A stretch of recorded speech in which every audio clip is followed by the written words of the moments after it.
Tak, kita orang sangat-sangat rapat. Kita orang still sisterhood, orang cakap. Tak ada gaduh ke, tak ada apa, memang still rapat macam dulu. Itu respon salah seorang anggota The Gadis iaitu Tamira Chan apabila timbul dakwaan kumpulan itu di ambang perpecahan. Mana tidaknya, Tamira dilihat sering sendirian mengadakan persembahan tanpa dua lagi ahlinya iaitu Azmi Azmi dan Ayuni Rizal. Tapi kata Tamira, mereka masih utuh sebagai The Gadis. Cumanya Azni dan Ayuni kini sudah mempunyai kerjaya tetap. Disebabkan itu, mereka jarang dapat menyertai sebarang acara persembahan atau temu bual bersama media. Oh, begitu.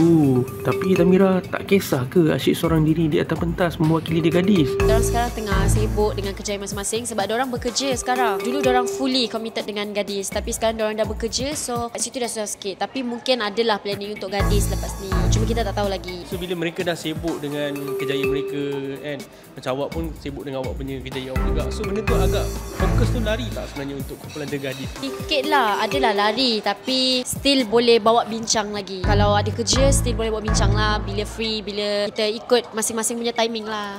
Tapi bila dah masing-masing sibuk dengan kerjaya masing-masing, itu macam orang kata permulaan lah, ataupun di ambang awalnya untuk macam mungkin berpecah ke macam mana sebenarnya? Dengan korang macam mana? Kami okey je, tapi macam saya cakap memang tak ada planning apa-apa lagi untuk Gadis. Mungkin ada tapi sekarang still belum ada planning. Tapi nak berpecah tu tak pernah terfikir lagi sekarang. Okay, mengenai hubungan korang pula macam mana? Adakah bila masing-masing dah sibuk dengan kerjaya masing-masing kan, so maksudnya macam makin renggang? Tak. Kita orang sangat-sangat rapat. Kita orang still sisterhood, orang cakap. Tak ada gaduh ke, tak ada apa, memang still rapat macam dulu. Kat media sosial pun selalu contact lah, macam WhatsApp ke call ke macam mana? Itu mesti. Diorang selalu tanya, macam mana Incan, okey tak hari ni? Macam tu. Diorang selalu tanya khabar. Diorang selalu tanya macam mana perkembangan semua. Then okey je. Cuma diorang busy kerja, so diorang tak boleh nak commit untuk The Gadis lagi buat masa sekarang. Tamira sendiri terkejut tak bila ada dakwaan tiba-tiba kabar langit lah, tiba-tiba katanya korang bergaduh lah, bagaimana lah? Oh, kita orang bagi saya tak terkejut sebab memang benda tu tak betul. Kalau rasa macam benda tu betul, mesti kita akan rasa terasa. So bagi saya tak terasa sebab kita orang memang rapat, sangat-sangat rapat, macam dah adik-beradik dah. So kalau macam untuk selepas ni, orang kata sedilah masih lagi dalam mood raya ni kan, so untuk korang punya aktiviti The Gadis untuk raya ni macam mana maksudnya? Aktiviti raya setakat ni belum ada planning, tapi insyaAllah soon mungkin ada. Okay, macam Tamira sendiri selesa sebenarnya macam mana buat masa sekarang ni lah? Solo ke ataupun masih lagi nak dengan berkumpulan?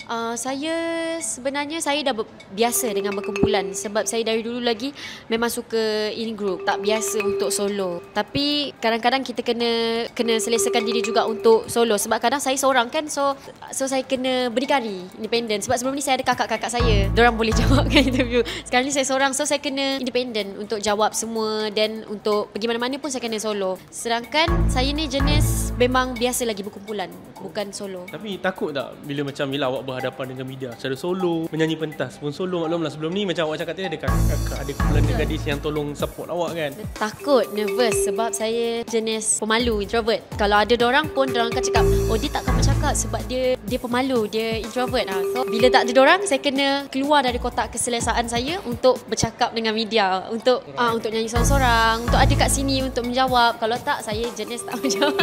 So Tamira sendiri kan, apa benda yang overcome awak punya ketakutan dan juga orang kata macam border tu untuk melepasi benda tu? Yalah, orang kata ada semua orang, dia ada motor dia ada dia punya semangat dia, ataupun ada orang yang pendorong. So bila mereka tak ada, sebenarnya apa yang buatkan awak boleh ke depan? Kita kena sentiasa bersedia sebab kita tak tahu apa yang dekat depan nanti, kita tak tahu apa yang akan jadi. Mana tahu tiba-tiba kita orang semua berpecah. Ini kita tak tahu Kalau andai kata kita orang berpecah, saya kena independent juga. Saya kena berhadapan juga dengan orang-orang untuk bercakap. Orang di luar sana yang salah faham, ingatkan korang dah berpecah, rupanya masih ada lagi. Apa yang Tamira nak cakap sikit? Kita orang masih je ada, kita orang masih berkontak, kita orang masih apa. Cuma sekarang ni masing-masing ada kerjaya masing-masing, cuma tak boleh nak ikut jadual masing-masing. So kalau ada kerja, kita orang try untuk ikut timing masing-masing untuk bekerja. Tapi kalau masing-masing tak ada masa, kita orang terpaksa delay lah apa-apa kerja.